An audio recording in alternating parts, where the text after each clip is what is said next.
गई। मुनिया 1 साल की हो गई, 1 साल की होते ही चलने लगती है ना, वो ठुमक ठुमक कर किधर चली गई? रसोई की ओर। अब मुनिया 2 साल की हो गई। लेकिन एक दिन मुनिया के पापा उसके लिए रंगीन किताबें लाके रहे।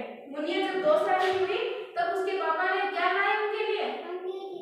रंगीन किताबें। एक किसी बच्चे का ध्यान है और किसी का ध्यान नहीं है किताब में। ऊपर देखो सभी, पढ़ा है ना में। एक दिन मुनिया के पापा उसके लिए रंगीन किताबें लेकर आए।